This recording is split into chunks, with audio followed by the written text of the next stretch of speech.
Good morning everyone. My name is Nitesh Chauri. I am a pre-final year student pursuing integrated MSc in mathematics at NIT Rourkela. Before we start, I want to ask some question related to this topic जो आज मैं आप लोग को पढ़ाने जा रहा हूँ. And my question is very simple. मेरा क्वेश्चन बहुत ही ईजी है और तुम लोग इसका आंसर ज़रूर कर दोगे. और जो लोग नहीं भी कर पाएंगे आज के सेशन के बाद इस क्वेश्चन का आंसर आप लोग को 100% मिल जाएगा. So my question is very simple. एक ट्रायंगल है, एक ट्रायंगल ABC है और D एक लाइन है जो BC के पैरेलल है. अब आप लोग को बताना ये है कि जो D लाइन है और AB और AC को किस रेशियो में डिवाइड कर रहा है. बस क्वेश्चन सिर्फ इतना है. अब बहुत लोग को इसका आंसर पता भी होगा, बहुत लोग को नहीं भी पता होगा. So today we are going to discuss one of the most important topic in mathematics from class 10th chapter triangles. Okay, so एक थ्योरम है जिसका नाम है बेसिक प्रोपोर्शनैलिटी थ्योरम, जिसे शॉर्टकट में BPT भी बोलते हैं, और उसका दूसरा नाम थेल्स थ्योरम भी है. सो चलो उस थ्योरम का स्टेटमेंट लिखते हैं और उस थ्योरम को प्रूव भी करते हैं. ओके, सो हेडिंग है बेसिक प्रोपोर्शनैलिटी थ्योरम, और इसी को शॉर्टकट में BPT भी बोलते हैं, और इसका दूसरा नाम और करके लिख सकते हो. इसका दूसरा नाम थेल्स थ्योरम भी है. ओके, तो ये आपका ये हेडिंग हो गया. सो ये थ्योरम का स्टेटमेंट क्या है, पहले स्टेटमेंट लिख लेते हैं. इस थ्योरम का पहले स्टेटमेंट लिख लेते हैं, उसके बाद फिर आगे बात करते हैं. If A line is drawn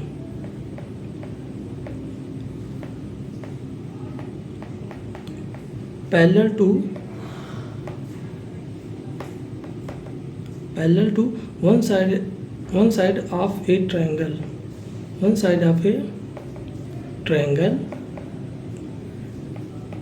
it intersect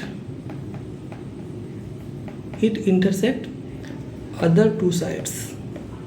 It intersect the other two sides. Then if a line is drawn parallel to one side of a triangle, it intersects the other two sides. Then it divides those two ratio. Then it divides those two sides in the same ratio.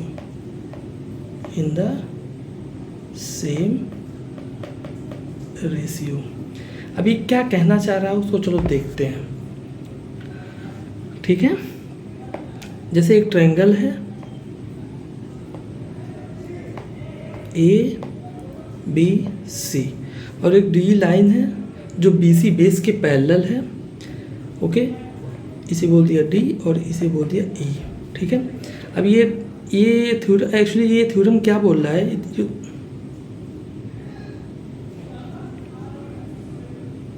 ये theorem का जो statement है वो क्या बोल रहा है कि एक ट्रायंगल है, in triangle ABC D is parallel to BC and line D intersect AB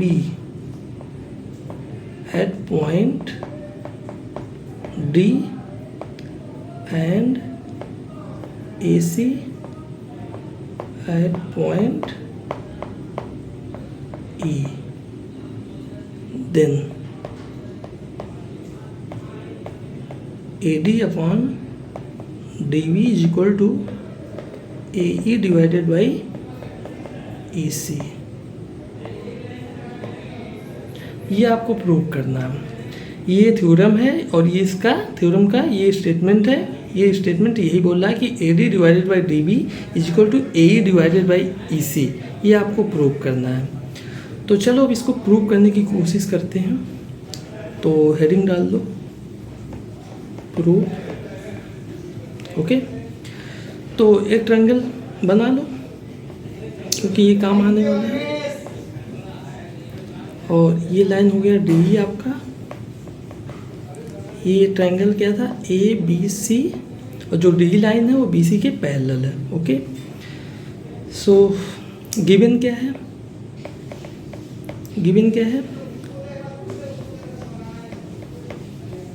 given है D पैरेलल टू BC। और टू प्रूफ में क्या करना है? टू प्रूफ में करना है AD upon DB is equal to AE upon EC। ये हमको प्रूव करना है। अब देखो सिंपल सी बात है, अगर कहीं भी मतलब ज्योमेट्री के क्वेश्चन में अगर आपको कुछ प्रूव करने के लिए आ रहा है तो 100% वहाँ कहीं ना कहीं कंस्ट्रक्शन का तो यूज होगा ही होगा। बहुत ही ऐसा रेयर क्वेश्चन होगा जहाँ पे आपको कंस्ट्रक्शन ना करना पड़े, लेकिन 99% क्वेश्चन में आपको कंस्ट्रक्शन करना ही पड़ेगा। तो कुछ ना कुछ कंस्ट्रक्शन यहाँ भी करना पड़ सकता है। तो चलो देखते हैं क्या कंस्ट्रक्शन करना पड़ सकता है। तो यहाँ पे डालो कंस्ट्रक्शन।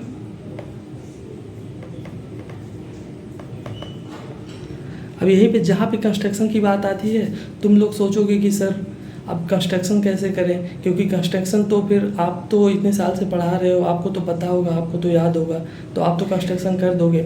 लेकिन जब हमको करनी होगी तो हम कैसे करेंगे, हमको कैसे याद होगा? तो इसलिए इसका भी कुछ हर चीज़ का कहीं ना कहीं कोई ना कोई मतलब प्रूफ होता है कि क्यों ऐसा कर रहे हैं। कोई ना कोई मतलब उसका कुछ ना कुछ ज़रूर होता है, उसके पीछे की लॉजिक होती है क्यों हम ऐसा कर रहे हैं। तो इसके पीछे की भी क्या लॉजिक है उसको भी मैं समझा दूंगा, लेकिन पहले कंस्ट्रक्शन चलो करते हैं। ओके, तो कंस्ट्रक्शन क्या है? यहाँ से एक परपेंडिकुलर डाल दो और पॉइंट E से भी एक परपेंडिकुलर डाल दो, ठीक, और इसे बोल दो F और इसे बोल दो G। ठीक, कंस्ट्रक्शन क्या किया? DG is perpendicular to AE and EF perpendicular to AD and join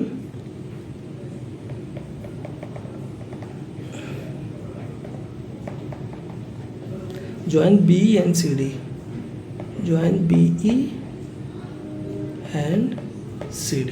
ये हमारा कंस्ट्रक्शन हो गया। अब कंस्ट्रक्शन के पीछे का जो लॉजिक है ना बहुत ही सिंपल है। पूरे क्लास 9th या 10th में कहीं भी अगर तुमको रेशियो अगर कहीं प्रूव करने का आए तो याद रखना या तो उसमें एरियाज ऑफ ट्रायंगल या तो सिमिलैरिटी ऑफ ट्रायंगल का यूज हो सकता है। तो हम यहाँ पे अब तुम लोग बोलोगे सर आप यहाँ परपेंडिकुलर ही क्यों डालें, आप यहाँ इंटरनल एंगल बाइसेक्टर क्यों नहीं खींच रहे हो, आप मीडियन भी तो खींच सकते हो। तो उसका सिंपल सा लॉजिक है, हम यहाँ पे एरियाज ऑफ ट्रायंगल यूज करने जा रहे हैं। तो उसके लिए एरिया, किसी भी ट्रायंगल का एरिया लिखने से पहले उसका जो फार्मूला होता है उस क्या होता है, half into base into height. तो कहीं ना कहीं एरिया के फार्मूले में आपका हाइट यूज हो रहा, और हाइट का मतलब ये होता है एल्टीट्यूड, और उसी का दूसरा नाम परपेंडिकुलर है। तो हमें कहीं ना कहीं परपेंडिकुलर की ज़रूरत पड़ने वाली ताकि हम ट्रायंगल का एरिया लिख पाएँ, इसीलिए हमने परपेंडिकुलर डाला। ये लॉजिक हो गया। और दूसरी बात ये, अगर कहीं ना कहीं देखो अगर कोई चीज़ तुम्हारी लाइफ में कुछ न्यू आ रही है तो उसको एक काम करो, एज एक्सपीरियंस तुम याद रख सकते हो ताकि दोबारा तुम मत भूलो। अगर दोबारा तुम्हारे लाइफ में ये क्वेश्चन आए तो तुम मतलब कर सको। ऐसा नहीं है कि एक बार मतलब एक बार बता दिए टीचर ने उसके बाद आप भूल गए, नहीं, एज एक्सपीरियंस इसको याद रखो। ओके, तो चलो अब इसको प्रूव करते हैं। तो आपको एक छोटा सा ट्रायंगल ADE दिख रहा होगा, उसको नीचे लाते हैं। ये हो गया आपका ट्रायंगल ADE। अब इसमें ये परपेंडिकुलर है जिसे बोल रहे हैं DG। ठीक, तो इस ट्रायंगल का एरिया लिखते हैं, एरिया ऑफ ट्रायंगल ADE क्या हो जाएगा, हाफ इंटू बेस, बेस इसका क्या है A into half into base into height, height क्या है डी जी, इक्वेशन नंबर 1। अब देखो एक ट्रायंगल तुमको और दिख रहा होगा जो कि ये डी ई सी,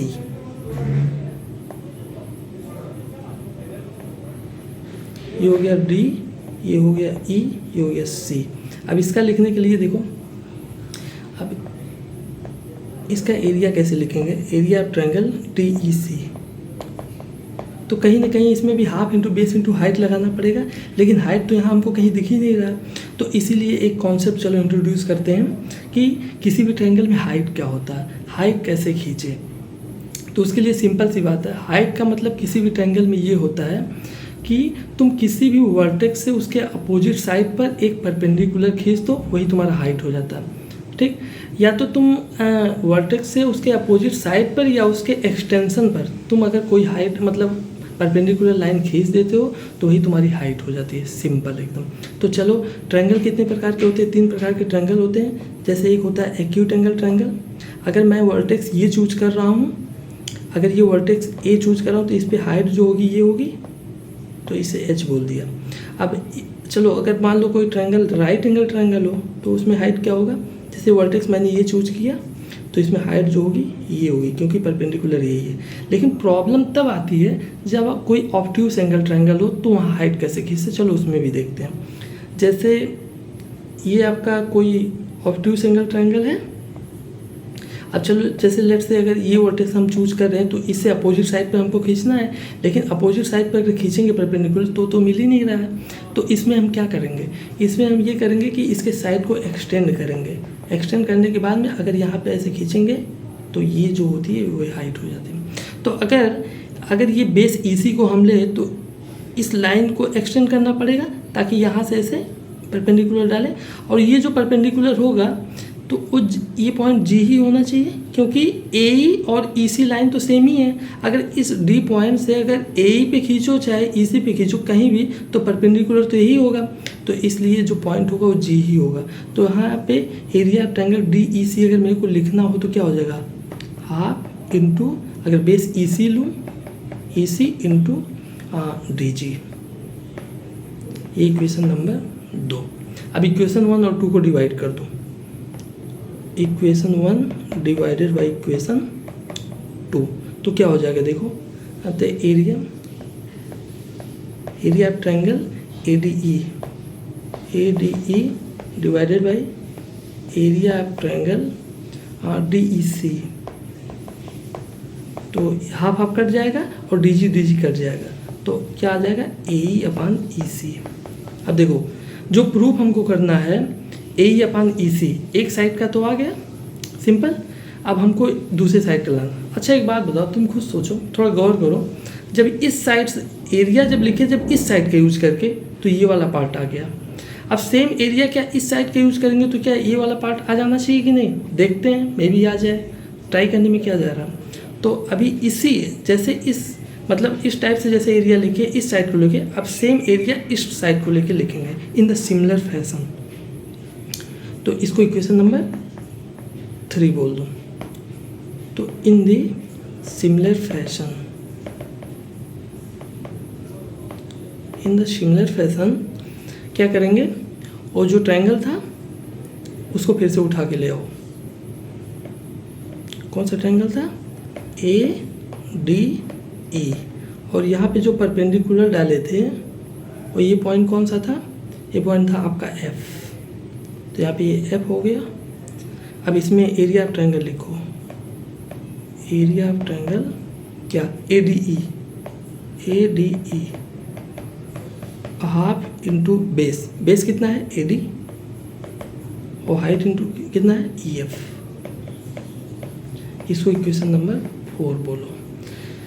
अब एक ट्रायंगल आपको और दिख रहा होगा डी ई बी, तो उस ट्रायंगल को भी ले आओ, ये हो गया आपका डी और ये हो गया आपकी बी ई और ये हो गया आपका बी। तो अगर इसका एरिया लिखना होगा तो area of triangle D E B, तो अगर मैं बेस ये ले रहा हूँ तो परपेंडिकुलर कहीं यहाँ होगा, अगर इस साइड को अगर एक्सटेंड करूँगा जब बी डी साइड को एक्सटेंड करूँगा तो आपका परपेंडिकुलर कहीं यहाँ आएगा, तो एरिया ऑफ ट्रायंगल कैसे लिखेंगे, हाफ इंटू बेस, बेस क्या हो गया बी डी इंटू हाइट, ये हो गया आपका एफ, तो ई एफ, ठीक, ये इक्वेशन नंबर 5। अब वही फिर से डिवाइड करो 4 और 5 को, तो 4 डिवाइडेड बाई 5 तो क्या हो जाएगा देखो, तो area of triangle A D E divided by area of triangle D E B, D E B, तो कितना हो जाएगा, हाफ हाफ कट जाएगा और ई एफ कट जाएगा, तो इधर क्या आ जाएगा A D upon D B लिखो, ठीक, डी बी इसलिए क्योंकि ताकि मैच करे, तो यहाँ पे मिटा दो, यहाँ पे ये भी मिटा दो, तो ये हो जाएगा आपका डी बी था और यहाँ पे भी डी बी लिखो, ताकि जो हमको प्रूव करना उससे मैच करे, ओके, बस और कोई रीजन नहीं है। ए डी और डी बी बी डी दोनों सेम ही होते हैं। तो इक्वेशन नंबर ये हो गया आपका 6। अब एक बात बताओ, इक्वेशन नंबर 3 और 6 को देखो, इक्वेशन 3 को देखो, area of triangle A D, ऊपर क्या है area of triangle A D, ऊपर तो सेम है, नीचे क्या है area of triangle D E C और area of triangle D E B. ये जो दोनों ट्रायंगल हैं इसको बनाते हैं एक बार के लिए, इन दोनों ट्रायंगल को बनाते हैं। तो एक ट्रायंगल तो ये है,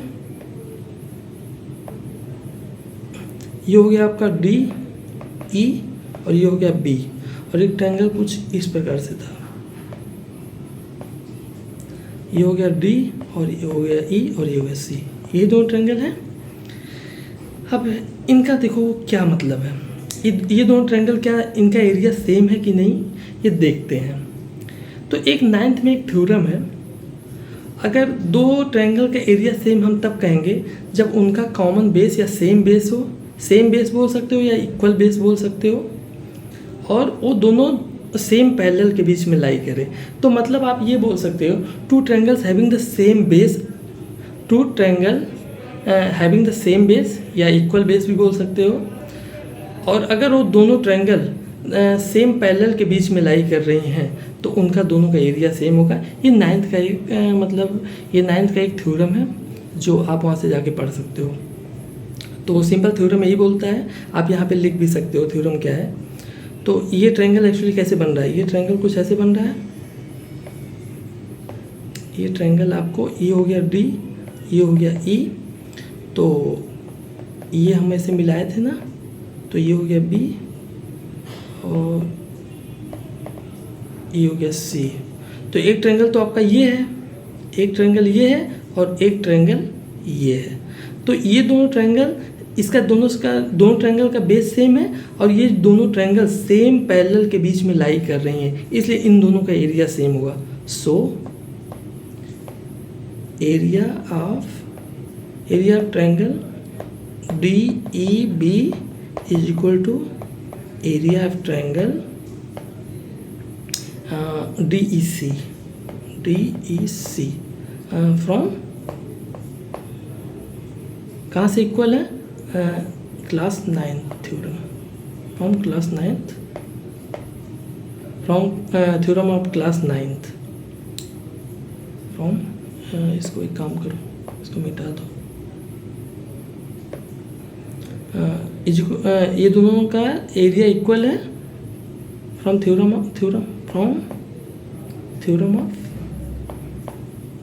क्लास 9th, ठीक, ये दोनों इक्वल है। तो अब एक बात बताओ, ऊपर इक्वल दोनों था ही और नीचे भी इक्वल हो गया, तो इसका मतलब दोनों का इक्वेशन नंबर 3 और इक्वेशन नंबर 6 का दोनों का LHS इक्वल हो गया। तो दोनों इक्वेशन का LHS इक्वल हो गया तो RHS ऑटोमेटिक इक्वल हो जाएगा। तो इसलिए so therefore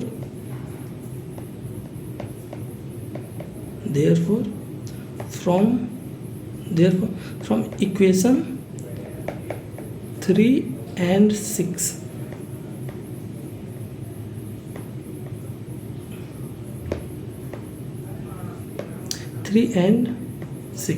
from equation 3 and 6 क्या हो जाएगा,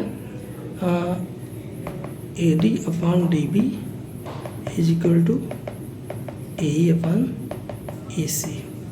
और यही हमको प्रूव करना था, तो एच पी हेंस प्रूव्ड। ठीक, तो बहुत ही सिंपल है यार। ठीक है, कुछ करना नहीं, चलो एक बार समराइज कर देते हैं, कुछ था नहीं। देखो बेसिक प्रोपोर्शनलिटी थ्योरम है, जिसे बीपीटी बोलते हैं, थेल्स थ्योरम। स्टेटमेंट क्या है, इफ लाइन इज स्ट्रॉन्ग, ये सब पढ़ लेना, कुछ है नहीं। और क्या करना है, एक बार कंस्ट्रक्शन में यहाँ से परपेंडिकुलर डालना है, एक बार यहाँ से। इसके बाद में क्या करना है, बस एरिया लिखना है, इक्वेशन बनाना है, और फिर इन द सिमिलर फैशन में इस साइड लेकर एक एरिया, दो एरिया लिखना है, उसको डिवाइड कर देना है। फिर ये 9th का थ्योरम यूज हो गया। इसके बाद में आपका आंसर प्रूव्ड हो जाता है। ठीक, थैंक यू।